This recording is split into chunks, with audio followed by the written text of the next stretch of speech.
Setiap tahun, saat Idul Fitri tiba, langit malam berubah. Bukan karena bintang, tapi karena cahaya dari ledakan kecil yang kita sebut mercon. Tahukah kamu, suara petasan bisa mencapai lebih dari 140 desibel? Cukup keras untuk membuat telinga berdenging, bahkan dalam jarak tertentu. Tapi anehnya, kita tidak menjauh. Kita justru mendekat, menikmati setiap dentuman, seolah itu adalah kebahagiaan. Cahaya itu indah, namun hanya bertahan beberapa detik. Suara itu menggema, lalu hilang tanpa jejak. Dan tanpa kita sadari, itulah gambaran banyak hal dalam hidup kita. Apa yang terlihat paling meriah, seringkali hanya sementara. Apa yang terdengar paling keras, tidak selalu paling berarti. Kita hidup di dunia yang sering mengajarkan untuk bersinar secepat mungkin. Menjadi pusat perhatian, meski hanya sebentar. Seperti mercon di langit malam.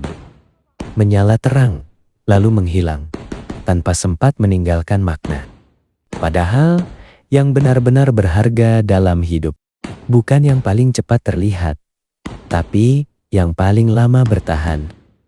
Bukan yang paling keras terdengar, tapi yang paling dalam terasa. Mungkin kita tidak perlu menjadi seperti ledakan itu. Tidak perlu selalu terlihat hebat. Tidak perlu selalu terdengar paling keras. Karena dalam diam ada proses. Dalam kesederhanaan ada ketulusan. Dan dalam hal-hal kecil ada makna yang sering diabaikan. Saat semua suara mercon itu berhenti dan langit kembali gelap, yang tersisa hanyalah keheningan. Dan disitulah kita mulai benar-benar mendengar diri kita sendiri. Mungkin bukan gemerlap yang kita butuhkan, tapi arah. Bukan dentuman yang kita cari, tapi tujuan. Karena pada akhirnya, hidup bukan tentang seberapa keras kita terdengar di dunia, tapi seberapa dalam kita meninggalkan arti setelah semuanya benar-benar usai.